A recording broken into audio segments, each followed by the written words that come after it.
السلام علیکم ورحمۃ اللہ وبرکاتہ۔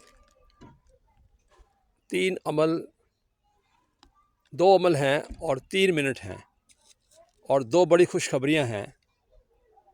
پہلا عمل ہے کہ جو روزانہ 100 مرتبہ کلمہ پڑھتا ہے، حضور پاک صلی اللہ علیہ وسلم نے فرمایا کہ قیامت کے دن اس کا چہرہ یوں چمکے گا جیسے 14ویں رات کا چاند ہے، اور جس کا چہرہ چمکے گا وہ جنت میں جائے گا۔ یہ پہلی خوشخبری۔ قرآن پاک نے اعلان بھی کیا ہے وجوہ یومئذ مسفرہ، جس کا چہرہ چمکتا ہوگا وہ جنت میں جائے گا۔ ضاحکۃ مستبشرہ، ہنستا ہوگا، مسکراتا ہوگا۔ اور دوسری خوشخبری کیا ہے؟ جو روزانہ 7 مرتبہ صبح فجر کی نماز کے بعد پڑھتا ہے اللہم اجرنی من النار یا اللہم اجرنا من النار 7 مرتبہ، اور یا شام کو پڑھتا ہے مغرب کے بعد اللہم اجرنی من النار یا اللہم اجرنا من النار 7 مرتبہ پڑھتا ہے، تو فرمایا درمیان میں اگر مر جائے گا تو جہنم کی آگ سے محفوظ کر دیا جائے گا۔ یہ 2 منٹ لگیں گے، 3 منٹ لگیں گے زیادہ آزادی دونوں عمل پر۔ دو خوشخبریاں، ایک جہنم سے آزادی اور دوسرا جنت کی بشارت۔ جی ہاں، بندہ سوچتا ہے یہ کیسے ہوگا؟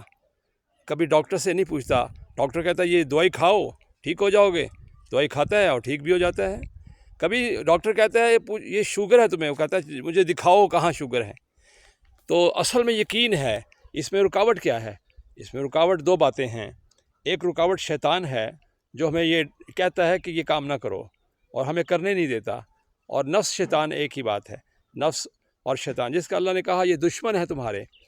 نفس کہتا ہے یہ کام نہ کرو، اگر کرو گے تو وہ کچھ بلا دیتا ہے، شیطان بھی بلا دیتا ہے، پھر وہ آدمی کام نہیں کر پاتا۔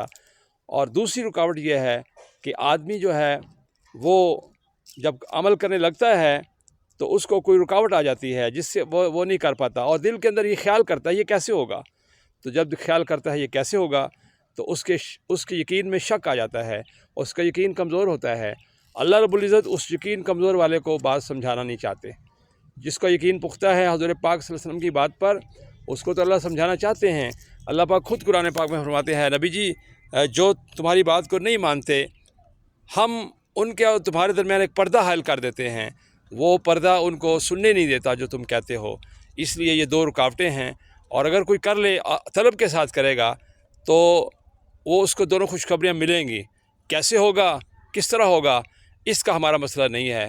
ہمارا کام ہے عمل کرنا۔ جو عمل کرے گا وہ پائے گا، جو عمل نہیں کرے گا، جو سوچے گا یہ شک ہے، وہ اس پوسٹ کو کھولے گا نہیں، اور جس کو یقین ہے وہ چاہے گا کہ میری وجہ سے اور بھی لوگوں کو پتہ چل جائے، وہ اس کو فارورڈ کرے گا اور اس کو ڈیلیٹ نہیں کرے گا، اور زیادہ لوگوں کو بتائے گا تاکہ وہ عمل کریں تو مجھے بھی فائدہ مل جائے، میں عمل کروں مجھے بھی فائدہ مل جائے۔